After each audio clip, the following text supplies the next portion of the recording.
Salut tout le monde, de retour au podcast avec un nouvel épisode de Success Factory.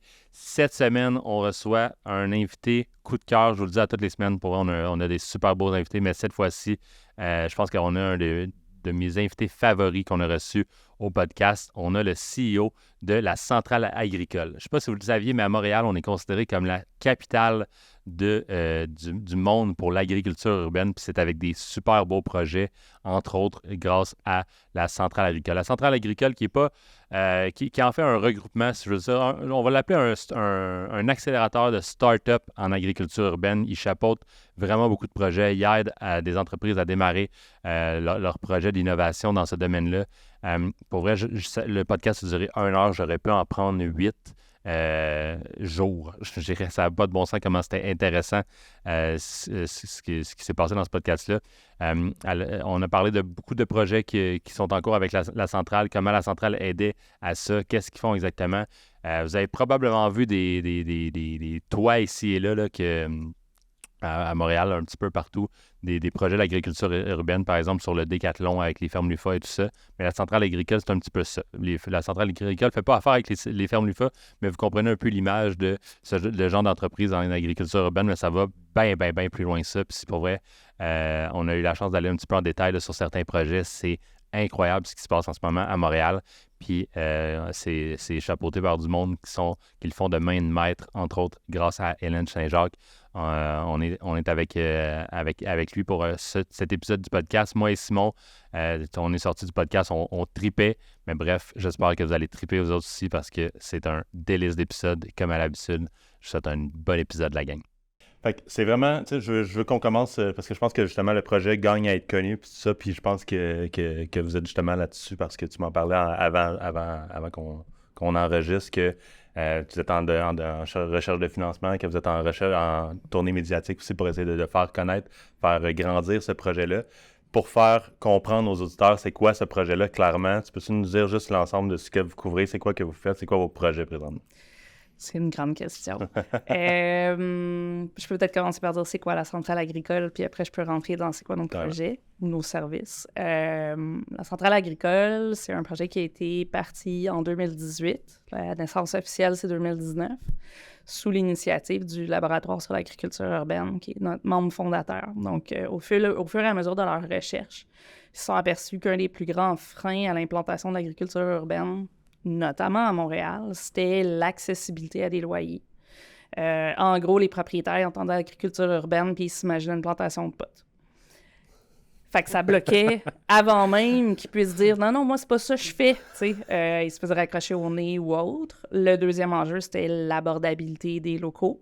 Si tu payes du pied carré à 20-25$, oublie ça, tu ne seras jamais rentable. Le défi en agriculture urbaine, c'est que tes premières années ne seront fort probablement pas rentables parce que tu as beaucoup d'investissements à faire en amélioration locative. Donc, ils sont partis avec cette idée-là en tête, puis ils ont signé un premier bail ici dans le district central. Ils ont visité des dizaines et des dizaines de locaux industriels, puis ici, il y avait la possibilité dans le bâtiment de prendre de l'expansion. Le pied carré était vraiment pas cher. La façon que le bâtiment est fait au 1401 Legendre, la toiture est en fait une dalle de béton pouvant servir de plancher. Et légalement, au niveau de l'arrondissement, on aurait le droit de rajouter 4 étages sur le bâtiment. Fait que, ils se sont dit, ayons de la vision, il y a beaucoup de potentiel dans ce bâtiment-là. Chaque étage fait 40 000 pieds carrés. Il y a 4 étages inclus en sous-sol. Fait que c'est un bâtiment avec 160 000 pieds carrés. Donc, ils ont signé le bail en 2019 pour un premier 8 000 pieds carrés. Il y avait 5 membres fondateurs qui étaient là. Donc, c'est eux-mêmes qui ont fait l'ensemble des améliorations locatives. C'est vraiment le fruit de leurs investissements en temps puis du fait qu'ils croyaient au projet. La centrale a grandi dans les dernières 4 années. On est rendu à 75 000 pieds carrés loués. Nous, on en sous-loue environ 55 000 pieds carrés à nos membres. Donc, il en reste un 20 000 pieds carrés qui est sous notre contrôle, dans le sens où c'est des espaces qui vont être partagés entre les membres. Par exemple, on a une espèce de hub cafétéria où on peut faire à la fois des événements, on peut faire du coworking, où on peut aller manger le midi. On a une salle de réunion, mais à part ça, on a surtout des installations qui aident les entreprises. Nos entreprises, c'est soit des producteurs agricoles urbains ou des transformateurs alimentaires. Puis on a un peu de tout, là, des Inc., des OBNL, des coops. On a 19 membres en ce moment. Donc, ces espaces mutualisés-là aident nos entreprises à ne pas avoir à faire des investissements financiers majeurs à l'an 1. Donc, ils peuvent utiliser, par exemple, notre cuisine. Ils peuvent utiliser nos chambres froides. Ils peuvent utiliser nos déshydrateurs industriels. Ils ont accès à un composteur au sous-sol. Donc, ce que ça permet de faire, c'est que beaucoup des entreprises vont s'implanter. Puis, au bout d'1 ou 2 ans, ils vont suivre un cycle de croissance qui est beaucoup moins prenant financièrement qu'un s'ils étaient ailleurs. Ça coupe les coûts que tu parlais tantôt, justement. Ça coupe les coûts directement parce que la première année, ils vont, par exemple, utiliser notre cuisine. Puis le jour où ils se rendent compte, « Hey, c'est quoi, on pourrait produire 5 jours semaine », bien là, ils vont s'implanter leur propre cuisine. Mais ça délaie le premier investissement massif. Une cuisine accréditée MAPAC, là, c'est un bon 30-40 000 $. Si tes premières années sont déjà compliquées financièrement, ben ça fait du bien de pouvoir respirer un peu. Puis nos installations permettent aussi de développer des nouveaux services. Quand on a implanté les déshydrateurs l'année dernière, ben, il y a un de nos membres qui s'est mis à offrir un service de sous-traitance pour faire à la fois des tests pour d'autres entreprises de déshydratation, puis pour déshydrater pour eux. Donc, ils ont vraiment développé un nouveau service basé sur une mutualisation qu'on a fait. Donc, on soutient aussi cette espèce d'expansion-là à l'interne. Fait que, tu sais, on est un incubateur-accélérateur qui n'en a pas nécessairement le titre officiel, mais, tu sais, notre taux de survie est vraiment intéressant au niveau des entreprises. Tu sais, sur 23 entreprises qui sont passées à la centrale, on a eu une faillite. On a eu 2 fermetures, dont une uniquement pour des raisons de santé. L'autre, il était tanné. C'était pas des enjeux financiers nécessairement. Puis tout le reste des entreprises ont non seulement continué d'exister, mais ont pris de la croissance. Fait qu'on a du monde qui sont passés d'un 800 pieds carrés à un 7500, 8000 pieds carrés, toujours à l'intérieur du bâtiment. Je trouve ça carrément fascinant ce que vous faites. Puis je vois un petit peu, je vous vois vraiment comme un accélérateur carrément de start-up d'agriculture urbaine. C'est un petit peu ça que vous êtes. Puis là, je vois, j'ai le goût un petit peu je suis pas vraiment montréalais là, depuis 3 semaines, mais je vais dire ma ville dans le sens que, tu sais, j'habite à Mirabel. Fait que c'est quand même, tu sais, le rayonnement de cette ville-là dépasse un petit peu Montréal aussi. Puis j'ai le goût d'être fier de cette ville-là, j'ai le goût d'être fier de ma ville. Je trouve ça incroyable, quand que Geneviève de la District centrale m'avait parlé du projet, j'étais comme, OK, je suis en amour. Là. Je veux que ce projet-là grandisse et qu'on le regarde parce que on le voit visuellement. Puis je trouve ça tellement cool à travers justement le sujet de l'économie circulaire qui tourne vraiment sur plusieurs bouches ces temps-ci. D'avoir de l'agriculture en pleine ville, ça réduit les coûts de transport, ça verdure tout ça, ça verdure la ville et tout ça. Je vois des serres popper un petit peu sur les toits et tout, puis même récemment avec le Décathlon là, qui vient de sortir aux angles de la 40 puis de la 15 dans le marché central. C'est comme, oh shit, ça c'est un projet que je vois, puis que c'est cool. Il doit avoir une certaine fierté de voir ces projets-là partir. Est-ce que c'est vous justement qui êtes responsable de, un de vos membres qui est responsable des toits là, sur le Décathlon et tout? Ben, on espère qu'ils deviennent un de nos membres externes bientôt. C'est les fermes LUFA, dans le fond, qui sont en train de développer ça. Puis c'est dans l'alignement de la volonté de l'arrondissement de soutenir l'agriculture urbaine, dans le fond, là, pour permettre l'implantation du Décathlon à cet endroit-là. Il y a eu négociation pour qu'ils implantent une serre en même temps. Donc là, c'était juste une bonne idée d'aller voir l'UFA qui a des serres juste à côté de chez nous. Leurs premières serres sont ici. Puis l'arrondissement est très réceptif là, à tout ce qui est changement de zonage, soutenir de manière prioritaire l'agriculture urbaine. On collabore super bien autant avec l'arrondissement qu'avec PME Montréal, Centre-Ouest, qui est le bras financier de la Ville de Montréal. Moi, j'arrive du réseau PME Montréal, c'est là que j'étais avant. Puis on collabore super bien avec eux aussi pour implanter vraiment une vision stratégique de développement pour le secteur, donc en termes de développement local, pour amener encore plus d'intelligence collective autour de ces développements-là. De dire, nous, l'économie circulaire, notamment, là, t'en parlais, c'est notre ADN. Moi, pour qu'un projet soit présenté à notre comité de membres qui fait les adhésions, ben il faut que je sois convaincue que c'est un ajout pertinent à la centrale. Si j'ai quelqu'un qui a le goût de venir faire de la transformation alimentaire, genre la sauce à spaghetti ou de la salsa avec des tomates, mais qui collaborera avec personne chez nous puis qui va juste louer du pied carré, je vais dire, ben parfait, il y en a partout à Montréal du pied carré. Nous, on veut du monde qui vont soit nous amener des contacts de l'extérieur, soit nous amener des nouvelles collaborations, soit qui ont déjà réfléchi à leur modèle d'affaires en prenant contact avec des gens à la centrale pour dire « Hey, on pourrait-tu faire une collabo? » Ou « Regarde, moi, j'ai tel extran, est-ce que tu aimerais ça l'utiliser? » Ou « Hey, j'ai vu que tu produisais telle affaire, j'aimerais ça qu'on fasse une collabo pour que je l'intègre à mon procédé. » Fait que, tu sais, les meilleurs projets pour nous seront ceux dont l'ADN est basé sur les échanges en économie circulaire. Puis j'ai un journaliste qui m'a demandé au début de l'été « Ouais, mais là, tu sais... c'est pas leur faute s'ils savent pas c'est quoi l'économie circulaire. » Puis je dis, ben pas du tout, mais ça, pour nous, il y a toute une facette éducative qui n'est pas notre job. Si la personne ne le sait pas, c'est bien correct, là. Il y a d'autres propriétaires qui vont y offrir du pied carré.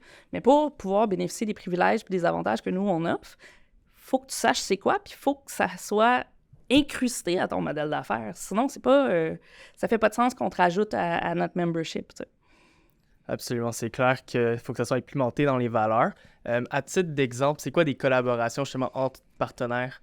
On en a vraiment beaucoup, en fait. Là. On est en train de les répertorier à nouveau. Au dernier décompte, l'année dernière, on était autour d'une 50aine de collaborations en économie circulaire. Donc, on appelle ça des synergies. C'est rigolo parce qu'on a participé, là, je pense que c'était au printemps ou à la fin de l'hiver, à un événement de Synergie Montréal, qui est le mandataire là, à Montréal pour soutenir toutes les initiatives en économie circulaire. Puis, il y avait un gros tableau, là, on était, je sais pas, 60-70 acteurs qui étaient là. Puis là, il fallait qu'on identifie sur le tableau avec qui on collaborait en économie circulaire. Fait que là, on avait des petits pitons de couleurs, puis on allait les mettre, tu sais, dans une espèce de... Ça ressemble à un battleship, là, t'as tous les noms en bas, puis t'as tous les mêmes noms sur le côté, puis là, tu fais, bon, telle entreprise avec telle entreprise. Puis c'était fou parce que la colonne centrale, là, ben, on avait des membres qui étaient là, ben on était remplis de pastilles, tu sais. Puis ça m'a vraiment impressionné de voir que dans tout l'écosystème montréalais, finalement, on est comme cette espèce d'épicentre de comment à l'intérieur même d'un bâtiment, on peut réfléchir en termes d'écosystème, tu sais. Fait que pour répondre à ta question, qu'est-ce qu'on a comme type de revalorisation? Par exemple, notre producteur d'insectes, Tricyc, collabore avec Loop. Loop est déjà en économie circulaire. Donc, ils vont aller chercher le résidu de la pulpe, finalement, des jus Loop. Puis c'est avec ça qu'ils vont nourrir les insectes. Fait que eux, ils font ça. Mais eux, les insectes, ils font caca. Excusez-moi, je dis caca dans un podcast, mais c'est vraiment le bon terme. Le terme scientifique pour le caca des insectes, c'est du frasse. Donc, ils revalorisent le frasse avec une de nos entreprises, Circulus Actech, qui le transforme en fertilisant liquide. Le fertilisant liquide de Circulus Actech est testé par le laboratoire sur l'agriculture urbaine. Puis, à terme, le repreneur, pour acheter une partie de ce fertilisant-là, ben, c'est Tulsi qui est au sous-sol et qui fait des pousses. Wow. Un des projets en ce moment. Ça peut être plus circulaire que ça. Ben oui, puis s'il reste quelque chose, on l'envoie au composteur, puis ça retourne dans les champs ici après pour faire pousser des tournesols avec la SDC. Dans le fond, là, pour nous, l'idée, c'est quand un déchet est produit, c'est pas une fin en soi. Comment à l'intérieur du membership ou en sortant de la centrale, on est capable de trouver une façon de faire en sorte que cet extrant-là devienne un intrant pour quelqu'un d'autre. Puis, tu sais, on parlait de projet, bien, juste à côté de Tulsi Farm, on a Opercule, notre producteur de poissons. Opercule produit du Arctic Char, le nom français m'échappe, L'Ombre Fontaine, si je ne me trompe pas. Puis ils sont les seuls à produire ça, là, de un en milieu urbain, mais aussi il y a très peu d'approvisionnement à Montréal. Fait ils vendent 100% de leur production aux restaurateurs montréalais. Des poissons aussi, ça fait caca. Ça s'appelle pas du frasse cette fois-ci, ça s'appelle juste de la boue. Donc, le prochain projet d'expansion de Circulus Actech, c'est de s'implanter au sous-sol, entre Opercule et Tulsi, puis de faire une mise à l'échelle de son prototype. C'est un prototype breveté qu'ils ont inventé. Donc, de faire une mise à l'échelle pour dire, on est capable de traiter des boues aussi? Puis est-ce que nos bouts de poisson peuvent, en circuit court de quelques mètres, venir alimenter un système de production? Puis Circulus, son modèle d'affaires, c'est d'aller se coller sur la source de production d'engrais, finalement. Donc, d'aller se coller sur une ferme laitière, par exemple. C'est d'aller vraiment implanter une installation là qui pourrait être tout de suite à côté des champs pour être valorisée sous forme de fertilisant. Fait que, tu sais, l'ensemble de notre écosystème est basé sur comment on peut à la fois optimiser les processus, mais aussi les impacts. Puis, elle est là la clé pour nous. C'est pas juste de l'entrepreneuriat pour faire de l'entrepreneuriat, c'est de l'entrepreneuriat où tout le monde a le goût que ça ait des impacts positifs pour la société, pour l'environnement. Exact. Mais le mot impact, c'est un mot qui en dit lourd sur vos objectifs.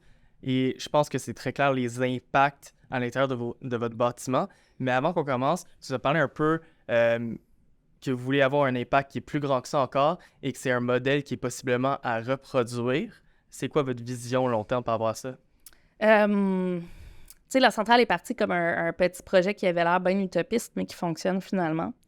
On est dans la révision du modèle d'affaires cette année. C'est comme une grande année là, on prend une photo, on prend une petite respiration, puis on continue après. Fait qu'on vient d'entrer dans un processus de planification stratégique qui va vraiment nous permettre de développer une vision pour les prochaines années. Si on part du principe que j'ai maintenant à peu près la moitié du bâtiment qui est sous la centrale, bien, le propriétaire nous a déjà annoncé là, que l'année prochaine, bien, dans la prochaine année, il allait nous donner 40 000 pieds carrés au rez-de-chaussée. Le rez-de-chaussée, c'est des docks, c'est plus haut de plafond. Bien là, comment on veut développer ce rez-de-chaussée-là?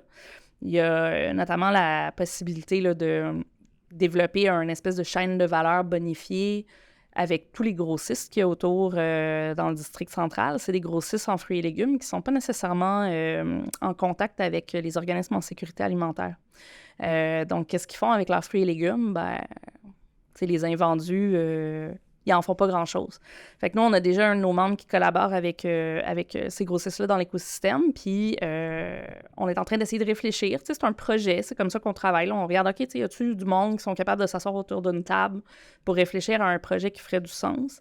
Mais est-ce qu'on serait capable d'implanter un centre de revalorisation d'invendus ou, par exemple, on a un camion électrique en ce moment. Notre objectif, c'est d'en avoir quelques-uns, un peu comme un communauto qu'on pourrait offrir aux petits joueurs du bioalimentaire puis de l'agriculture urbaine. Mais l'idée, c'est, OK, on a des camions électriques. On est-tu capable d'aller chercher ces denrées-là qui sont invendues puis qui vont autrement se retrouver soit à l'enfouissement, soit au compostage? On est-tu capable de les ramener à la centrale puis d'avoir un centre de revalorisation avec des employés qui sont mutualisés parmi tous les partenaires du projet? Puis là, on prend les fruits et légumes, puis on regarde, s'ils sont parfaits, on les renvoie à des OBNL en sécurité alimentaire, puis on peut les shipper dans nos camions électriques, ça marche bien. S'ils sont un peu abîmés, bien, ils sont abîmés à quel stade d'abîmés? Au stade, j'enlève un petit coin, puis c'est correct, je peux l'utiliser. Bien là, on peut les envoyer avec nos membres en transformation alimentaire. Je pense entre autres à Dunard, là, qui est un de nos nouveaux membres, qui fait des prêts à manger, basé à presque à 100% sur de la revalorisation d'invendus qui vient des champs. Donc, lui, il est associé avec différents producteurs, puis il fait des menus, il y a comme ses recettes de base, mais il fait des menus changeants aussi en fonction de ce qui vient rescaper du champ, qui serait autrement laissé dans le champ, parce que c'est ça, quand tu as des invendus de brocolis, ben tu les laisses pourrir dans le champ, t'sais. S'ils sont pas assez gros pour être vendus en magasin, tu les laisses pourrir dans le champ. Fait que l'idée, c'est de travailler avec cet écosystème-là pour pouvoir revaloriser ces intrants-là. Après ça, ton fruit et légumes, il est un peu trop abîmé pour aller en transformation, ben il nous reste les insectes, puis après, il nous reste le composteur. Puis le composteur, c'est la fin d'un cycle puis le début d'un nouveau, t'sais. Donc, l'idée derrière ce projet-là, c'est comment est-ce qu'on est capable de greffer assez de monde autour de la table pour que cette chaîne de valeur-là, elle prenne tout son sens, puis qu'on puisse vraiment bien cerner la meilleure utilisation, finalement, pour les denrées qu'on a devant nous, sans que ça coûte plus cher, à la centrale, puis deux, pour que ce soit avantageux pour l'ensemble de l'écosystème qui est là. Parce que c'est peut-être du monde qui, individuellement, ne sont pas capables de se payer un chauffeur puis un manœuvre, mais peut-être que si on le collectivise, on est capable de partager ces salaires-là puis que ce soit un projet qui a du sens pour nos partenaires, t'sais. Puis dans ce projet-là, ce qui est chouette, c'est qu'on a autant des gens intéressés qui sont des OBNL, des coops, que des entreprises privées. Il n'y a pas... Dans des projets comme la centrale, on n'a pas un a priori, on préfère les OBNL aussi ou ça. Moi, je considère que c'est ma mission d'intégrer des OBNL. En ce moment, on a un ratio, là, 1/4 OBNL, 3/4 Inc. sur nos membres. Plus j'ai d'OBNL, plus ça me permet de justifier l'utilisation de subventions pour offrir des tarifs préférentiels. Si j'ai juste du Inc., c'est un peu plus difficile à justifier pour les bailleurs de fonds. Mais notre prochaine phase de développement va notamment vers... ouvrir le membership, pas juste au pied carré. Donc, dire tu peux être membre de la centrale sans louer à la centrale. Tu peux venir utiliser nos services, par exemple ce fameux centre de revalorisation ou nos camions électriques ou nos assurances collectives, mais tu n'es pas obligé d'avoir les pieds dans la centrale. T'sais. Tu fais partie d'un écosystème, finalement. Fait que pour répondre à la question plus précisément, on s'en va où avec la centrale? Bien, notre planif va nous le dire, mais il y a quand même des belles opportunités qui sont sur le plancher. Puis, si on se fait donner un 40 000 au rez-de-chaussée, plus un autre 20 000 au sous-sol, bien, je suis rendu pas mal à 90 % de mon bâtiment. What's next? C'est quoi la prochaine étape après? Est-ce que la centrale agricole, ça se résume à 4 murs de béton au 1401 Legendre?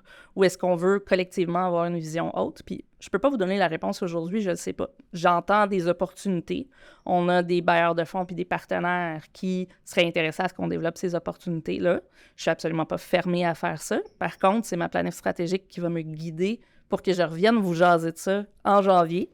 Puis là, ça va être beaucoup plus clair quelles orientations on peut prendre dans les prochaines années. Je pense qu'il faut retenir, c'est que la centrale est un modèle qui attire beaucoup l'attention en ce moment parce que notre impact concret sur l'écosystème, il commence à être connu et que ce modèle-là mérite qu'on investisse du temps pour à la fois le sécuriser, lui apporter une stabilité financière pour pouvoir le reproduire. T'sais.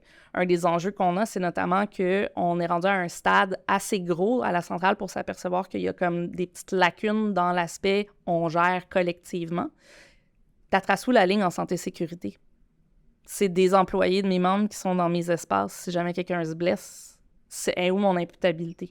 Des enjeux de contamination croisée, par exemple. Ben, c'est toutes des choses qui avaient comme pas nécessairement été... qui est imputable, puis comment est-ce qu'on gère ça? C'est pas des choses qui avaient nécessairement été réfléchies, pas par manque de compétences, juste par manque de temps, parce que c'est un projet qui est grandi super vite. Fait que moi, ça fait partie des mandats que je me suis donné de dire, ben on stabilise tout ça, tu sais, on va se donner les protocoles, puis une fois qu'on va se les être donnés, ben on va pouvoir reproduire. On va pouvoir offrir cette expertise-là à d'autres MRC, des municipalités, des collectifs qui ont le goût de développer des projets similaires en région. On fait partie d'un projet de recherche avec le CISA, le Centre de recherche en innovation sociale en agriculture. Puis il documente les motels agricoles à travers le Québec. Là, on est 8 ou 9 en ce moment considérés comme étant des motels agricoles. Bien, d'abord, il faut définir c'est quoi un motel agricole. La discussion qu'on avait l'autre fois, c'est quoi? Faut que tu partes après un moment donné comme au motel? Puis là, on était comme, ben non, pas nécessairement. Fait que, c'est juste sur un étage ou deux maximum. Exactement. C'est juste en région. Exactement. Puis on est le plus gros motel agricole, mine de rien. Fait qu'en tout cas, ça va être vraiment intéressant de collaborer avec ces gens-là qui portent des projets similaires avec beaucoup de retombées collectives, mais qui n'ont pas tous les mêmes leviers, qui n'ont pas tous les mêmes contraintes, qui n'ont pas tous le même genre d'acteurs comme membres. C'est pas toutes des coops, il y en a que c'est des OBNL, il y en a qui sont portés par des municipalités. Fait que c'est vraiment intéressant parce qu'il y a une certaine effervescence en ce moment pour revenir à l'essence de ce qu'étaient les CUMA. Les CUMA, c'est des collectifs qui partagent les équipements agricoles. Donc, au lieu d'acheter un tracteur à 1,5 million puis que chaque fermier ait un tracteur, mais on va en acheter un à 4 fermiers puis on va se le partager. Ça vient avec des conflits, tout comme chez nous, des conflits d'usage, des conflits de salubrité, de oups, qui a laissé une flaque d'eau à terre puis qui ne l'a pas ramassée. Mais c'est des modèles qui sont porteurs pour permettre des développements qui ne sont pas juste basés sur des modèles capitalistes purs. Je pense que c'est beaucoup ça qui est porté par les membres à la centrale. J'ai les yeux grands ouverts. Je trouve ça. Les oreilles aussi. Oui, entre autres, je trouve ça vraiment fascinant. De tu me sembles extrêmement à la bonne place, dans le sens que je te sens très investi et très volontaire dans ton approche. Honnêtement, je vous vois comme des régleux de problèmes. Mais parce que quand tu parles, c'est vraiment... On dirait que tout ça était une ligne de production, si on veut, une ligne d'approvisionnement jusqu'à la consommation. Puis que là, vous bendez les lignes pour en faire un cercle. Ça doit être extrêmement gratifiant de comme arriver à la fin de ces problèmes-là de votre bord. Bien oui, en fait, je pense que la centrale, en général, c'est un milieu un peu magique. Là, on fait souvent des visites pour des écoles, des entreprises, des partenaires. Puis tout le monde arrive avec un espèce de... On sait pas trop vous êtes quoi, puis ils repartent les yeux grands ouverts avec des étoiles. Puis moi, j'appelle ça notre petite magie. On est tellement un modèle atypique, puis... Il faut le voir, il faut les visiter, les 75 000 pieds carrés pour comprendre c'est quoi l'ampleur de ce que c'est. Parce que là, j'en parle, mais 75 000, la plupart du monde ne sont même pas capables de dire il y a combien de pieds carrés dans leur appartement. On peut faire ça, une petite visite? Ben oui, on peut faire une petite visite quand vous voulez. Puis l'idée pour nous, c'est de montrer que non seulement c'est faisable, mais aussi de ne pas cacher les défis. Ces défis-là, pour moi, c'est des apprentissages qui sont collectifs. Puis c'est mon approche depuis que je suis arrivée en janvier. Ça, toutes les fois que j'approche un bailleur de fonds, je vais commencer par expliquer voici les enjeux qu'on a constatés, voici ce qu'on est en train de mettre en place, voici pourquoi on a besoin d'aide pour le faire.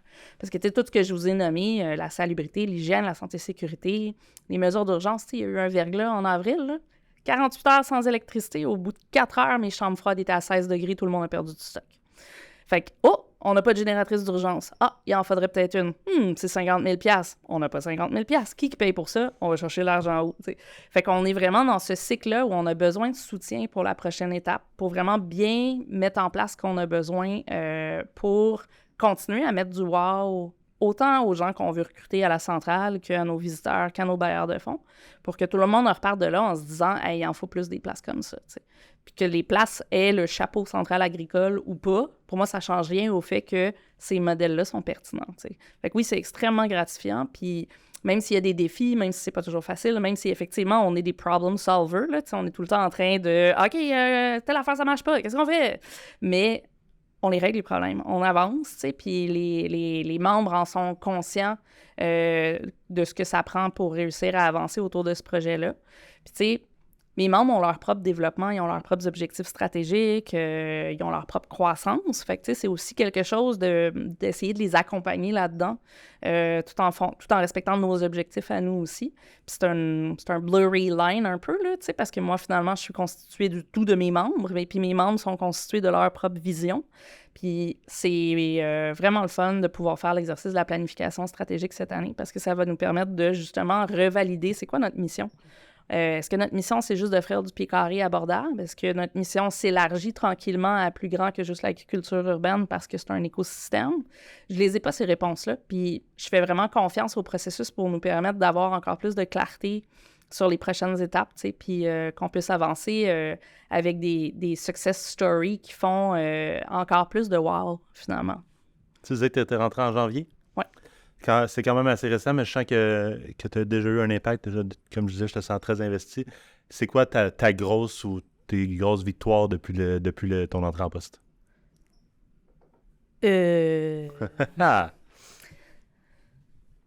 Stabiliser l'équipe. Quand je suis arrivée, le plus vieil employé, ça faisait 2 semaines qu'il était rentré. Puis on disait au revoir à la personne qui a assuré la gestion des opérations de la centrale depuis le tout début. Fait qu'on perdait un gros morceau. Puis ça a été quand même un défi là, de rebâtir une équipe après ça. Comme gestionnaire, je pense que la responsabilité numéro 1 que j'ai, c'est d'assurer du bien-être, mais pas juste je te permets de travailler en télétravail, ben oui, tu sais, prends soin de toi pendant que tu es en télétravail. Tu sais, c'est tellement pas ça pour moi, là. Je pense qu'on a une équipe on a une petite équipe, là. On vient d'embaucher notre 4e personne à temps plein. On a 2 autres personnes à temps partiel aussi qui sont des ressources mutualisées avec d'autres gens à la centrale. Le grand défi pour moi, c'est dans un milieu de travail où on est tout le temps en train d'éteindre des feux, comment on fait pour prendre soin de nous? Puis prendre soin de nous, c'est pas se payer un masso une fois de temps en temps ou aller au spa. Prendre soin de nous, c'est déconstruire toutes les façons qu'on voit le travail comme étant un grand tout, où on fait juste passer d'une tâche à l'autre de manière presque erratique et compulsive, tu sais. On essaie régulièrement de parler de notre santé mentale. Quand on a des jours ou des semaines plus rough, on se le dit. Puis je pense que l'équipe le fait parce que moi, je l'ai fait dès la première journée. J'ai fait « Salut, moi c'est Hélène, je suis votre nouveau gestionnaire. Puis savez-vous quoi? Je suis une personne en situation de handicap. Vous les verrez pas, mais sont là. Je suis neurodivergent. Mon cerveau, il va vraiment vite, mais il pogne de la fatigue vraiment vite. Puis je suis non-binaire. On va en parler. » t'sais. Fait que j'ai vraiment comme essayé de mettre le ton pour dire « Sentez-vous en confiance. » t'sais. Puis je pense que la magie autour de ça, de moi me rendre vulnérable, fait en sorte que l'équipe, elle se sent pas à risque de me partager des informations qui pourraient être personnelles. Puis moi, comme gestionnaire, ça me permet de encore mieux m'ajuster aux informations qui me sont données pour m'assurer que mon employé se sent soutenu, compris. Avant de venir à la centrale, j'ai travaillé 2018-2019 au Conseil de recherche en sciences humaines à Ottawa. Dans mes autres vies, je suis aussi chercheur universitaire sur les discriminations, les enjeux d'équité, diversité, inclusion, entre autres choses. Puis, ma grande préoccupation derrière tous ces enjeux-là en devenant gestionnaire, c'était, c'est bien beau dire en bas d'une annonce d'une offre d'emploi, nous invitons les membres des communautés sous-représentées en emploi à appliquer. Concrètement, là, qu'est-ce que tu as mis en place pour que je me sente bien dans ma job? Qu'est-ce que tu as mis en place pour que je me sente accueillie pour qui je suis, tu sais? Puis au Conseil de recherche en sciences humaines, mon mandat, il concernait les étudiants en situation de handicap. Puis en fait, le milieu universitaire, qui est pour moi un reflet du milieu de travail, ne considère pas les accommodements comme étant quelque chose qui est un given. Ça doit être négocié, puis ça peut être refusé. Puis un des enjeux que rencontrent les étudiants en situation de handicap au niveau universitaire, c'est que la plupart du temps, ils se font refuser leurs accommodements. Moi-même, je me suis fait refuser quand j'en ai eu besoin, ce qui m'a amené à changer d'université. Pardon? Lesquels? Accommodements? Oui.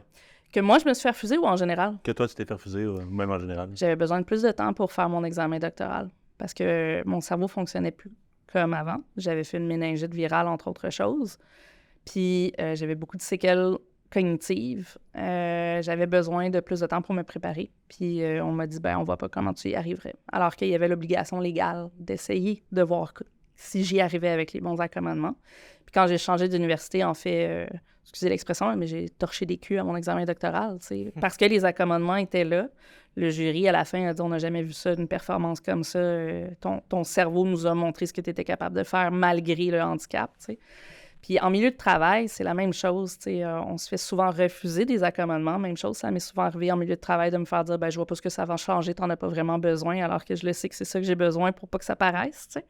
Fait que pour moi, un accommodement en milieu de travail, de un, c'est pas quelque chose qu'on va négocier ensemble, c'est quelque chose qu'on va travailler ensemble pour réfléchir à comment on peut l'offrir à tout le monde.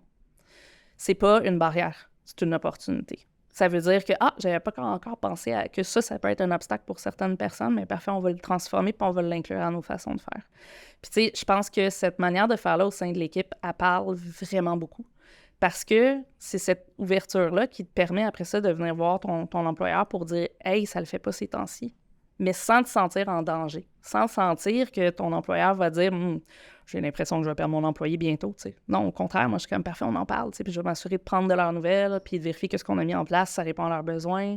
Si j'ai un employé qui me dit je vis de l'anxiété dans ma vie personnelle, bien, je vais faire parfait, tu sais, qu'est-ce qu'on peut mettre en place à la job pour que ça percole pas là, puis que ça te laisse de l'espace pour gérer ce qui se passe à l'extérieur, tu sais. Fait que ça nous donne, bref, des politiques en équité, diversité, inclusion qu'on va rendre publiques sur notre site web bientôt, mais où on s'est vraiment posé la question, c'est quoi qu'on a le goût d'offrir comme cadre de travail pour un ensemble de groupes sous-représentés en emploi, tu sais, puis ça va jusqu'à quelqu'un qui aurait un casier judiciaire. Comment on veut gérer ça à l'interne? On s'est posé la question. Tu sais, fait que là, je parle, mettons, des personnes en situation de handicap, mais une personne avec une expérience de travail atypique, une personne qui a beaucoup de trous dans son CV, mais qui a fait plein de bénévolat, ben c'est valide. Pourquoi est-ce que du bénévolat, ce ne serait pas considéré sur une échelle similaire que des expériences de travail concrètes?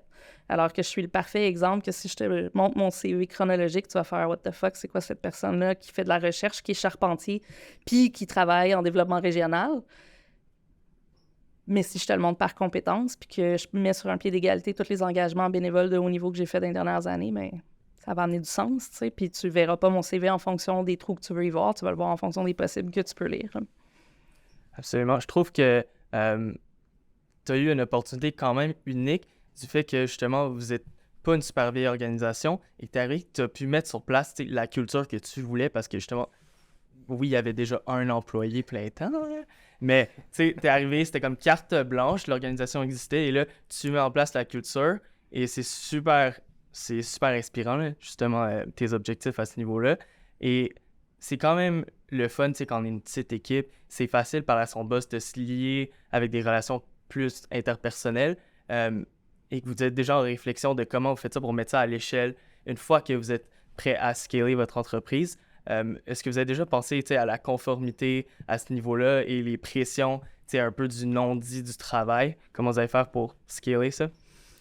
C'est sûr que ça va toujours rester un défi. Tu sais, plus on augmente le nombre d'employés, moins on a cette espèce d'intimité-là que j'essaie de développer. Par contre, ce que je trouve beau, c'est quand j'entends, tu sais, on a un nouvel employé qui est rentré en poste cette semaine, c'est quand j'entends quelqu'un d'autre de l'équipe lui expliquer pas ma philosophie, notre philosophie pour contrer le grind culture. ça fait chaud dans mon cœur vraiment beaucoup. Puis, tu sais, je considère que si on continue sur cette voie-là, à un moment donné, c'est le staff lui-même qui est l'ambassadeur de cette mentalité-là. Puis, tu sais, cordonnier mal chaussé, je veux dire, mon équipe me ramène toujours à l'ordre parce que j'ai comme plein de belles politiques de conciliation, travail toutes. Puis j'ai peint de la misère des fois à les appliquer à moi parce que la job est exigeante en salle, tu sais. Puis si tu prends pas le temps, des fois, le soir ou les fins de semaine, ben tu rates les opportunités, tu sais. Puis là, ils sont là à me chicaner, tu vas-tu reprendre ta journée de congé? Tu nous forces à le faire, faut que tu le fasses, tu sais. Fait que mon chum, il aime bien ça, là. Il trouve ça le fun que l'équipe, elle soit comme de son bord pour me forcer à ralentir. J'ai suivi une formation la semaine dernière qui s'appelait Ralentir, puis j'ai le goût d'en parler parce que c'était comme vraiment spécial, tu sais. C'était donné par la Maison des leaders, puis on débarque là, puis on est 20 avec les 2 formateurs, puis ils commencent la journée, tu sais, payer ça 400$. Puis ils disent, on n'a pas d'ordre du jour aujourd'hui, on n'a aucun objectif. Puis là, tu vois le 3/4 de la salle capoter à l'intérieur, tu sais. Attends, j'ai payé 400$, puis j'aurais aucun apprentissage. Puis là, tu voyais qu'il y avait du monde qui était complètement inconfortable. Puis, ben c'était ça, cette journée-là. Ils nous ont fait nous asseoir avec nos inconforts toute la journée. Puis j'ai trouvé ça vraiment intéressant parce que une des raisons, puis là, ça va peut-être te parler un petit peu, là.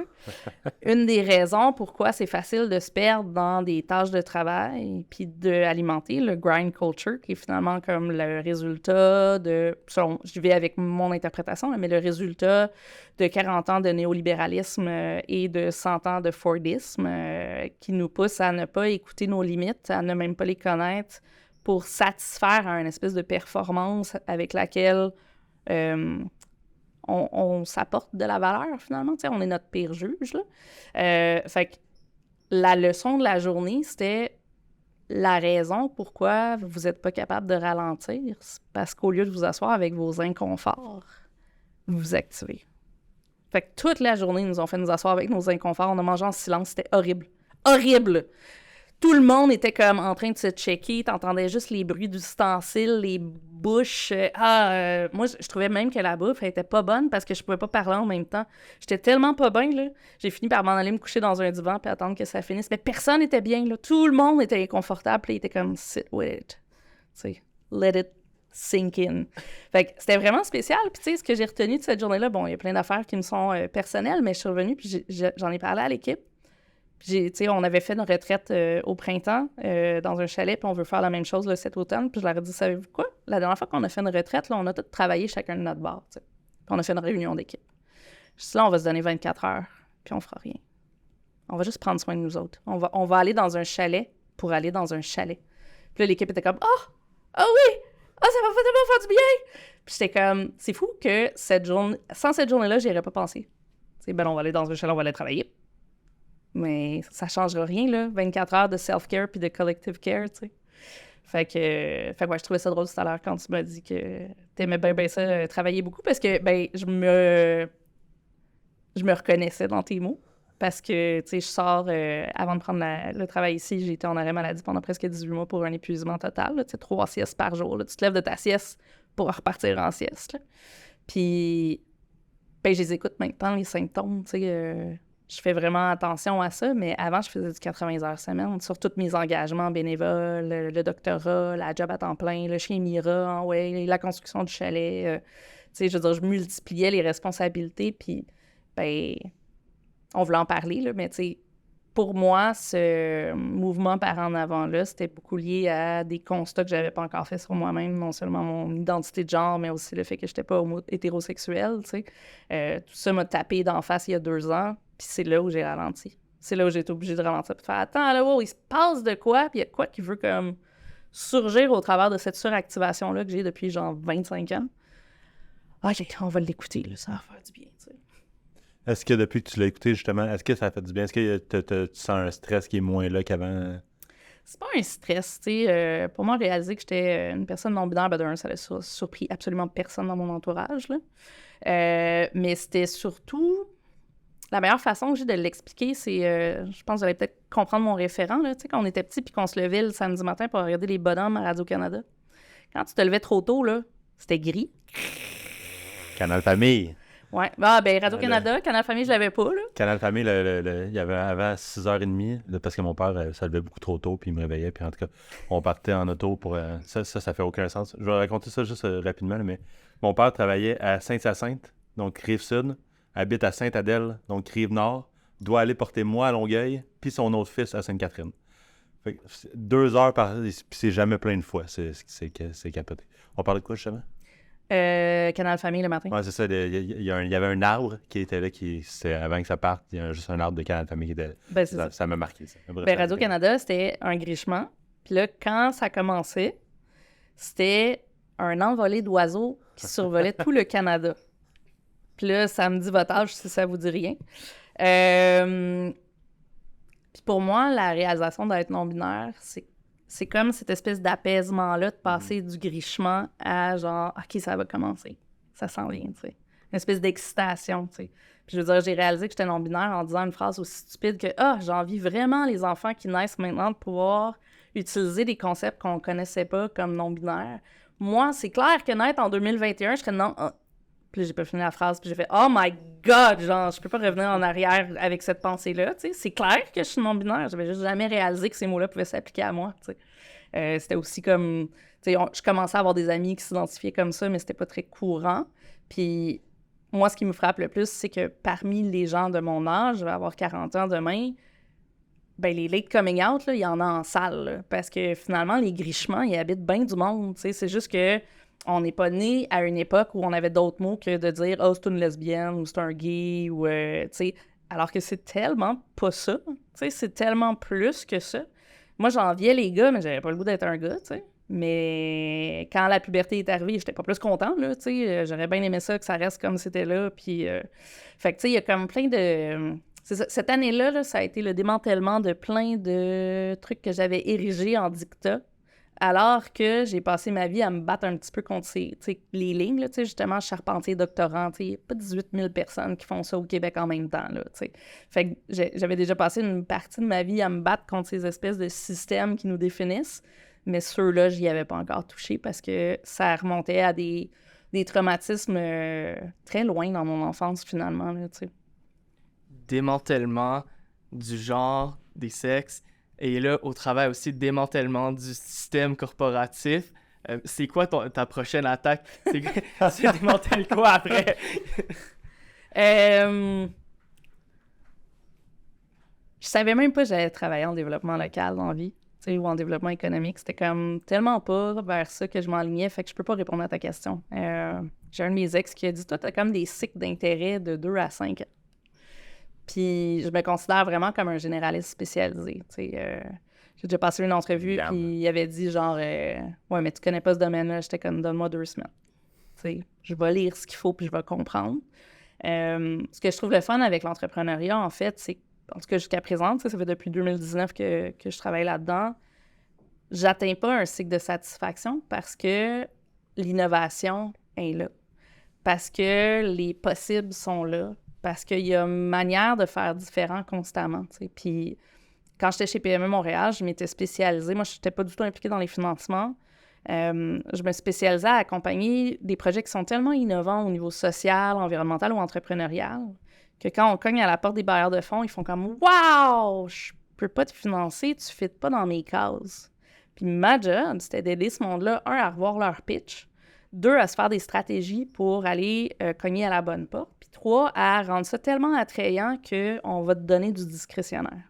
Puis ce que je trouve merveilleux avec ce que je fais à la centrale, c'est que je fais exactement ce que je faisais avant, mais comme gestionnaire, tu sais. Fait que je cogne à des portes, puis en fait, le joyeux problème que j'ai en ce moment, puis je suis contente d'avoir embauché cette semaine, c'est que je manque de temps pour écrire des demandes de subvention. Tout le monde veut nous financer, tu sais. Mais il faut prendre le 30 à 100 heures pour écrire la demande, pour aller chercher le financement. Fait que le fait d'avoir quelqu'un qui va pouvoir venir apporter du support là-dedans va vraiment, vraiment beaucoup m'aider. On a, la capacité de changer les systèmes par l'intérieur, tu sais, puis c'est comme...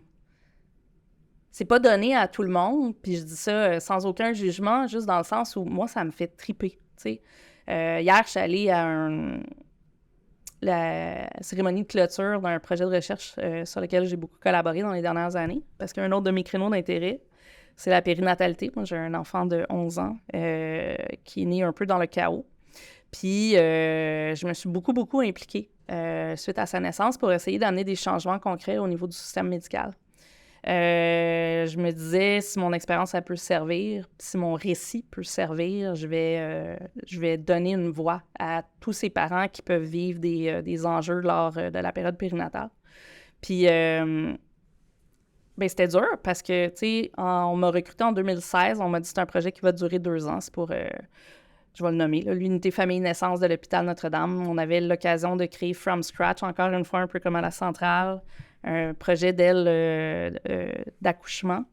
Ça faisait, à notre connaissance, plus que 40 ou 50 ans qu'au Québec, il n'y avait pas eu une nouvelle unité de naissance. Fait qu'on avait vraiment une opportunité en or de faire différent.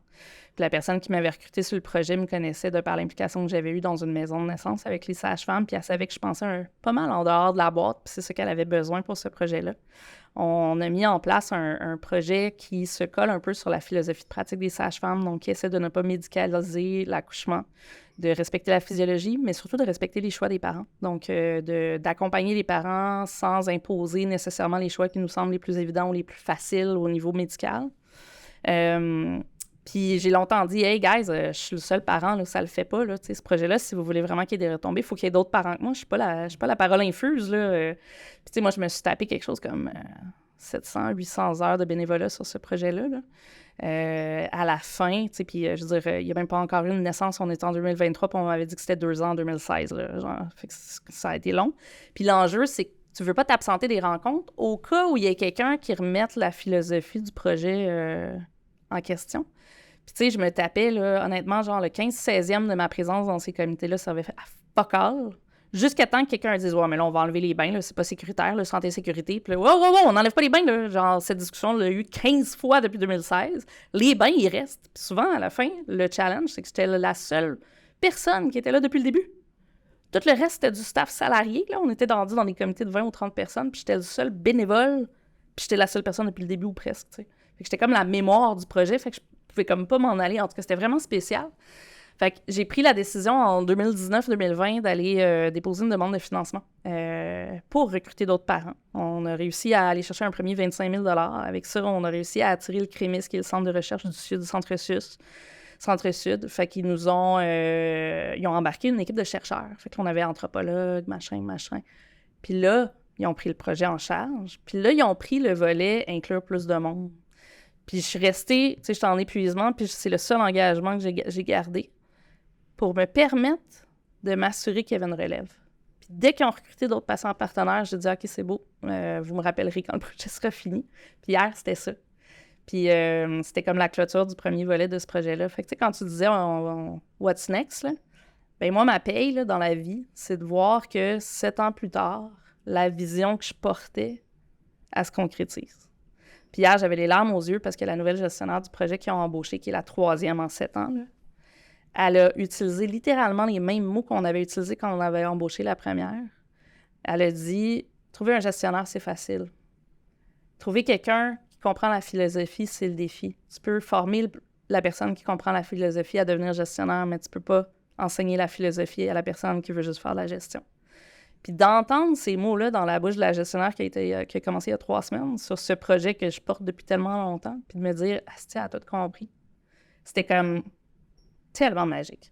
Fait que il y a bien du monde qui ne comprennent pas un peu, tu sais, quand tu essaies de faire des changements dans des systèmes, là, c'est pas gratifiant immédiatement, là, tu sais. Ce qu'on essaie de faire à la centrale, là, c'est des projets de longue haleine, c'est des développements sur 3, 4, 5, 10 ans. C'est changer des systèmes, mais la paye, elle va venir à un moment donné, tu sais. Il faut juste être assez patient pour aller la récolter. Puis je trouve ça vraiment important dans des projets comme ça, de donner le crédit aussi aux partenaires, tu sais. Le projet de flotte électrique dont je vous ai parlé au début, donc on essaie de développer, on attend des financements. Là, on a un bailleur de fonds public-privé qui est vraiment intéressé à nous soutenir, puis on a déposé un financement au MTQ pour éco-camionnage, là, pour nous aider à financer certains des camions. Ce projet-là, je le portais à l'interne quand je suis arrivée parce que chez PME, outre le fait que j'accompagnais beaucoup du bioalimentaire, de l'agriculture urbaine, l'autre 20 % c'était de la logistique puis de la mutualisation. Fait que je les connaissais, les enjeux terrain, le fait que c'était difficile de mutualiser, tout ça. Mais quand je suis arrivée à la centrale, je me suis rendu compte que tout le monde avait des enjeux de transport. Tout le monde louait des camions. Tout le monde utilisait sa voiture pour transporter des pommes. Tu sais, ça faisait comme pas de sens. Fait que j'avais développé une idée de projet interne. Tu sais, on s'achète 1 ou 2 camions qu'on les partage. Genre. Puis là, en allant à un atelier du collectif Récolte, qui est un OBNL qui travaille sur l'écosystème régional, je me suis rendu compte que dans la salle, on était 60 organismes, tu sais, ou entreprises, puis qu'il n'y avait personne qui avait la capacité concrète de déployer une espèce de communauté, là. Dans le fond, les organismes, ils se faisaient des fois de donner des financements pour avoir des nouveaux camions, mais il n'y avait ni le temps, ni l'expertise, ni les ressources pour aller chercher de l'électrique, là. Tu sais, ça te prend des mois avant de savoir c'est quelle borne qu'il faut que tu mettes. Après ça, ça prend des mois avant que tu réussisses à la faire installer. Puis si tu as 2 employés et demi, tu n'as pas le temps de mettre quelqu'un là-dessus, tu sais. Fait que le projet qu'on a développé, finalement, il est basé sur cet atelier-là du collectif Récolte. Puis je trouve ça important dans ce qu'on essaie de bâtir, de souligner la part des partenaires, tu sais. Fait que le collectif Récolte, à toutes les fois, je parle du projet de flotte, je les nomme. Parce que eux aussi, ils font partie du monde qui essaie d'amener des changements. Puis si je les nommais pas, je continuerais dans l'espèce de mouvance où « Ah ouais, mais eux autres, ils font juste des études. » Attends, ils font pas juste des études, là. Leurs ateliers, tous leurs apprentissages permettent à des projets structurants d'émerger, tu sais. Puis je pense que c'est comme ça qu'on développe des partenariats le fun, c'est comme ça qu'on réussit à avancer. On a toutes nos expertises, tu sais. Moi, je ne vais jamais jouer sur leur terrain de jeu. Par contre, quand l'idée de développer la flotte de manière macro est apparue, je leur ai tout de suite dit embarquer, on va travailler ensemble. Vos données, votre expertise, votre intelligence va bénéficier à mon projet. T'sais. Fait que c'est vraiment comme ça que j'essaie de voir les choses, où l'impact qu'on a, il ne sera pas nécessairement demain.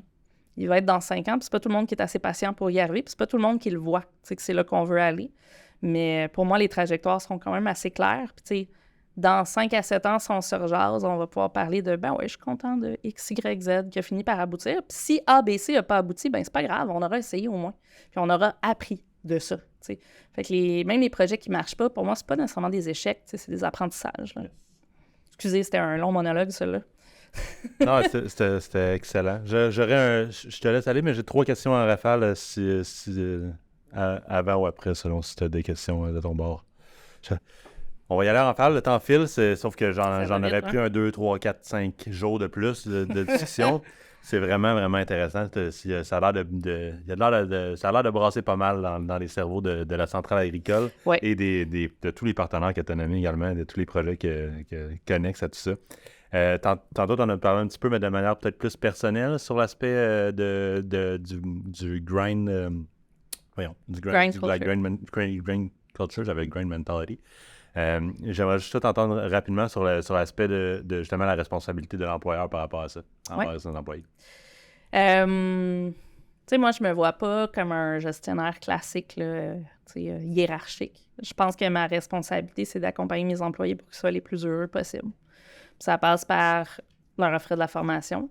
Ça passe par m'assurer qu'ils trouvent que leur travail a du sens. Puis s'il y a des actions qui n'ont pas de sens, ben, on va les réviser puis on va essayer de regarder comment on peut soit les enlever, soit les transformer, soit les déléguer ou pour qu'il y ait cette pertinence-là à leur présence au travail.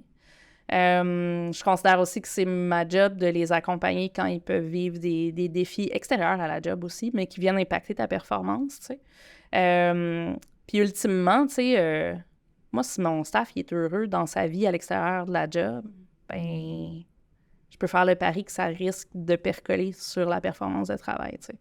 Fait que pour moi, implanter des politiques de conciliation, des politiques qui permettent, tu sais, ma conseillère en com, elle revient demain de 3 mois en Uruguay, tu sais.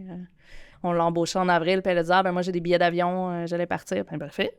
Comment tu veux qu'on gère ça? Tu veux rester à 4 jours semaine? Tu passes à 3 jours semaine? Tu sais, c'est juste logique pour moi. Puis tu vois, un des défis que j'avais, c'était que notre collègue qui s'occupe du compost avait pas de backup s'il voulait prendre des vacances ou s'il était malade. Le compost est capable de gérer pendant 1 jour ou 2, mais plus que ça, il faut avoir un opérateur. C'est pas des grosses opérations, mais il faut qu'il y ait quelqu'un. Puis, depuis le début, j'avais des réflexions avec lui sur comment on t'offre ça? Comment on offre cette flexibilité-là à quelqu'un qui a besoin de faire la job physiquement, là, qui peut pas juste être en télétravail éternel, tu sais? Bien, la personne qu'on vient d'embaucher, on a défini son poste notamment en incluant un partage de ces connaissances-là pour pouvoir être un backup, pour pouvoir aider, pour pouvoir se partager ces tâches-là, tu sais. Puis, c'est anecdotiquement, là, puis je sais que tu voulais aller vite, là, mais tu sais, j'ai laissé savoir sur un groupe sur Internet que je voulais embaucher quelqu'un qui avait à la fois un cerveau pour faire de l'admin puis des demandes de subvention, puis à la fois un intérêt pour les tâches manuelles. Puis j'ai dit, je sais que c'est un peu weird, mais moi, c'est ça que je trippe dans la vie, tu sais. Fait que je le sais qu'il y a du monde à qui ça va correspondre. Puis il y a une personne qui m'a contacté puis qui savait même pas qu'on était une coop en agriculture urbaine et qui trippe sur l'agriculture urbaine. Fait que c'est juste tellement le fun de voir que, tu sais, il y a juste une abondance, tu sais. Fait juste comme espérer, puis tu vas finir par trouver du monde qui fit. Puis cette personne-là fit à 150 000 à l'heure avec le reste de l'équipe, là. Tu sais, la magie de la centrale, c'est opéré, tu sais. Ma deuxième question, c'était par rapport à quelque chose que tu as dit dans le journal Les Voisins, qui était que le milieu de l'entrepreneuriat est un milieu difficilement inclusif. Je veux savoir qu'est-ce que tu voulais dire par là.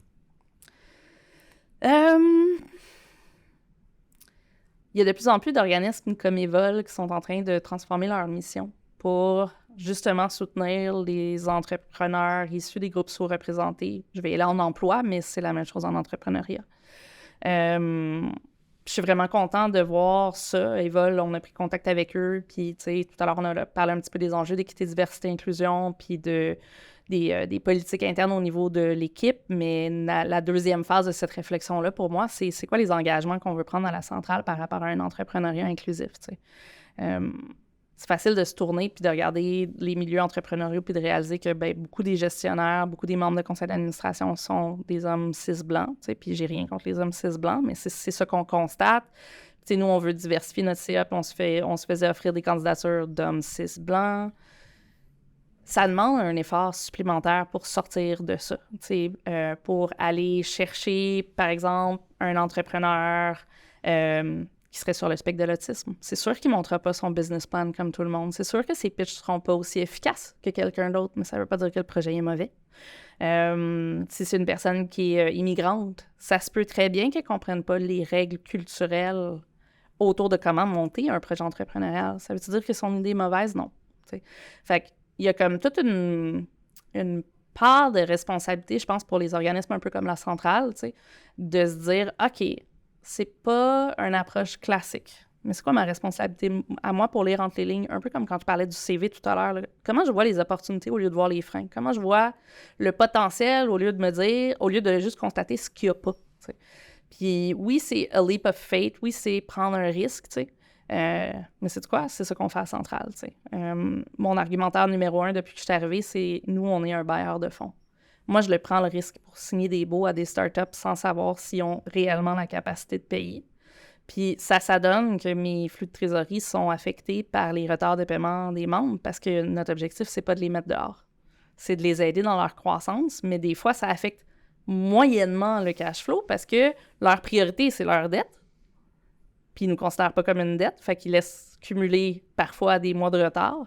Fait que, sais-tu quoi? J'en suis un bailleur de fonds. Puis comme bailleur de fonds, je considère que c'est ma responsabilité aussi de me pencher sur comment je peux soutenir l'entrepreneuriat autrement. T'sais. C'est vraiment complètement fascinant, Hélène. Pour vrai, c'est une belle rencontre. Puis il y a tellement de choses que j'ai pas abordées que ça va prendre une prise 2. Ça va prendre une prise 2 si t'es preneur là-dessus, c'est certain. Toujours willing. J'ai l'impression que t'es dans un autre des journaux qu'on avait passé pour préparer l'entrevue, tu parlais t'avais dit la phrase « tout peut être repensé », qui m'avait marqué. Puis j'ai l'impression que tu fais ça dans ton quotidien. Tout repenser, autant à travers justement les projets de la centrale, à travers les projets comme la périnatalité que tu as mentionné tantôt, mais aussi juste dans des petits trucs comme le CV ou peu importe. Fait que c'est tout à ton honneur. Je trouve ça brillant ce que vous faites. Vous avez un projet qui est vraiment passionnant, que j'aimerais ça avoir un deuxième mois que je contrôle pour pouvoir aller travailler avec vous autres. Mais pour un gros merci d'avoir participé à l'épisode de Success Factory. Dernière question avec laquelle on finit le temps, si on veut s'informer sur justement la centrale agricole, sur toi en tant que tel, où est-ce qu'on fait ça? Oui. Bien, notre site web définitivement, mais plus que ça, on a comme une super présence grandissante sur les réseaux sociaux. On est en train de mettre en place toute une stratégie de vulgarisation sur nous, mais aussi sur les membres, pour donner plus de visibilité à ces modèles innovants et atypiques-là. Fait que moi, je dirais réseaux sociaux for sure. Puis moi, plus professionnellement, ben, ça va être LinkedIn. Puis sinon, ben, individuellement, ben, mon courriel est sur le site web de la centrale. Un gros merci, Hélène. C'était un grand plaisir de te recevoir. Merci.